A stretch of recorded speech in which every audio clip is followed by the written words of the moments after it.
ஏற்கனவே இந்த கேள்விக்கு அவர் கட்சியை தொடங்கிய காலத்தில் நாம் பதில் சொல்லிவிட்டோம். எதிர்காலத்தில் எதுவும் நடக்கலாம். சார், நீங்கள் எல்லாருடைய கேள்வியாக இருக்கிறது வந்து கூட்ட நெரிசல் உயிரிழந்தவர்கள் வந்து நேரில் சந்தித்து ஆறுதல் கூறாம அவர்களை வர சொல்லி ஆறுதல் கூற இந்த நிகழ்வை நீங்கள் எப்படி சார் பார்க்குறீங்க? சார், எப்படி எது எப்படியோ அந்த துயர சம்பவம் நடைபெற்று விட்டது. அங்கு சென்று வாழ்த்தாலும் சரி, அவரை கூட்டி கொண்டாந்து இங்கே கொண்டாந்து வச்சிருந்து அவர்களுக்கு அனுதாபம் தெரிவித்தால் அனுதாபம் தெரிவிக்கின்றாரே, அதைத்தான் நாம் பாராட்ட வேண்டும் ஒழிய அதற்கு உள்ளே நுழைஞ்ச சில பல காரணங்களை சொல்லிக் கொண்டிருப்பது சரியாக இருப்பதுதான் எங்களுடைய நிலைப்பாடு. உண்மையிலேயே பாராட்டக்கூடிய வரிசையில் வரவங்க கொஞ்சம் வேகமாக வாங்க. வரிசையில் வரவங்க கொஞ்சம் வேகமாக வாங்க. பின்னாடி நிறைய பேர் காத்துக்கிட்டு இருக்காங்க. இல்லை பொதுவாக ஜனவரி 1ஆம் தேதியை ஒவ்வொரு வருடமும் இந்திய தேர்தல் ஆணையம் சுருக்க திருத்த பட்டியல் வெளியிடுவது வழக்கம்.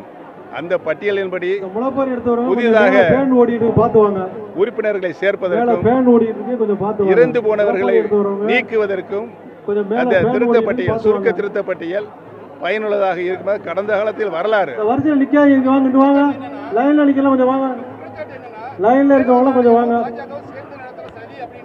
இல்ல இந்த பட்டியல் வந்து பொதுவாகவே நான் ஐயா சாமி கும்பிட வந்திருக்கோம். கோஷம் போட்டு டான்ஸ் ஆட வரல, சாமி கும்பிடுங்க. தேர்தல் ஆணையத்துடைய அந்த துறையை நான் வைத்த வேண்டும். ஐயா சாமி கும்பிடுங்க. மாநிலத்தில் தேர்தல் ஆணையத்துடைய துறையை நிர்வகித்தவன் என்ற முறையில் சொல்கிறேன். ஏற்கனவே இருக்க பட்டியல் வெளியிடப்படும். புதிதாக சேர்த்துக் கொள்வதற்கு சுருக்க திருத்த பட்டியல் வெளியிடுவதற்குத்தான் வாய்ப்பாக ஒவ்வொரு ஆண்டும் அந்த வாய்ப்பு வாக்காளருக்கு தரப்பட்டு கொண்டிருக்கிறது. இந்த தேர்தலில் எந்த முறைகேடு இருந்தாலும் அதை சொல்லி திருத்துவதற்கு வாய்ப்பு இருக்கிறது. பல்வேறு விமர்சனங்கள் நான் வந்து அதில் இருக்க விதியை மட்டும் சொல்லிட்டு இருக்கேன், சட்ட விதியை சொல்லிட்டு இருக்கேன். ஆனால் வாய்ப்பு இருக்குது. எது நீங்கள் நான் சொல்லாத வார்த்தையை நீங்கள் சொன்னீங்களா? அப்படியே நீங்கள் கோர்ட்டில் நீதிபதியே வந்து தவறாக வழிநடத்து போகிற மாதிரி இருக்குது. நான் வந்து திருத்தம் செய்வதற்கு வாய்ப்பு இருக்குன்னு நீங்கள் சதியை அதை மாற்றுறீங்க. இது எப்படிங்க? இல்லை, திருத்த மாற்றம் இருக்குன்னா தேர்தலுடைய வரைமுறைப்படி அவர்கள் வகுத்திருக்கிற விதியின்படி திருத்தருக்கு வாய்ப்பு இருக்கிறது என்று சொன்னால் 18 வயதை நிரம்பியவருக்கு வாக்காளர் சேர்க்கலாம். அங்கு ஏற்கனவே இறந்து போனவர்களை நீக்கலாம். அதுக்கெல்லாம் உரிய படிவங்கள் இருக்கிறது. அந்த படிவத்தின்படி அதை செய்யலாம். உதயகுமார் வந்து சொல்லியிருக்காரு, விஜய் வந்து அதிமுக கூட்டணி வைக்காம திமுக ஆட்சிக்கு வந்தால் தாவேகா வந்து காணாமல் போய்விடும். நீங்கள் கடந்த காலங்கள் அப்படியே புரட்டி பார்த்தீங்கன்னா உதயகுமாருக்கு நான் எந்த காலத்திலும் பதில் சொன்னதே இல்லை. இந்த கட்சி இந்த நிலைமைக்கு கொண்டு போய் சேர்த்திருக்க முக்கிய காரணம் அவருடைய சுயநலம் தான். அப்புறம் சொல்லுங்க.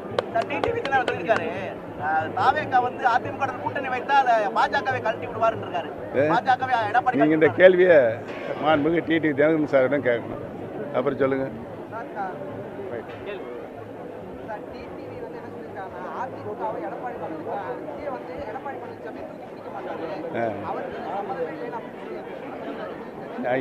இந்த ஒரு சாருக்கு நீங்கள் எதை பார்த்துருக்கீங்க? நியூஸ் 18 எனக்கு சொன்ன பதில் தான் உங்களுக்கும். அது அவரை தான் கேட்கணும்.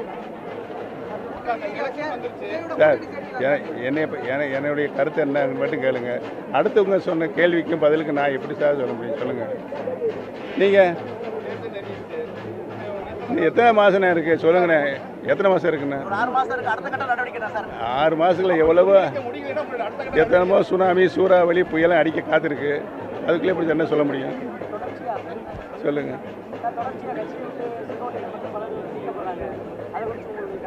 நீக்க போகிறாங்களா? உங்களுடைய யூகங்களுக்கெல்லாம் எப்படி பேசு? அவர் வந்துங்க தலைவர் காலத்தில் 23 வருஷம் மாவட்ட செயலாளர் இருந்தவர். 72 கட்சி தொடங்கும் போது இருக்கிறவர். ரொம்ப சீனியரு, பழுத்த அரசியல்வாதி. எதையுமே யோசனை பண்ணி தான் செய்வார். அதனால் வந்து அவர் என்ன முடிவு எடுக்கிறாருங்கிறதே முடிவெடுத்த பிறகு நான் பேசுகிறேன்.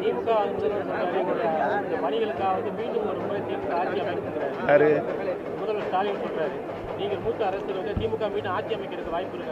இன்றைக்கு சூழ்நிலைகள் எல்லா கட்சியும் பிரிஞ்சு கிடக்குது. அதிமுக பிரிஞ்சு கிடக்கு. பாட்டாளி மக்கள் கட்சி சண்டை ஐயாவுக்கு, நம்ம அன்புமணி சாருக்கு இப்படி இருக்கிற சொல்லும்போதுக்கு அவருக்கு தானுங்க வாய்ப்பு இருக்குது, கண் கூட தான் தெரியுது. திமுகவுக்கு வாய்ப்பு இருக்கு. திமுகக்கு ஏன் வாய்ப்பு இருக்குன்னு சொல்லணும். நீங்கள் எல்லா எதிர்க்கட்சிகளும் பிரிஞ்சு கிடக்குது. பிரிஞ்சு இருக்கும்போது அவருக்கு வாய்ப்பு இருக்குன்னு இப்போ பொதுமக்கள் பேசிக்கிறாங்க. நான் பேசல சாமி, என் மேலே பழைய போடாதீங்க. நீங்க வந்து தாவேக்கோட முன்னணியில உங்களுடைய எதிர்காலம் வந்து பிரகாசமா இருக்கும் அப்படின்ற ஒரு கருத்து ஒன்று நிலவுது. யாருடைய வாழ்க்கையும் அரசியல் வாழ்க்கையும் பிரகாசமாக இருக்கிறது என்பது மக்களுடைய கையில் இருக்கிறது. உங்க கையில என் கையில கிடையாது.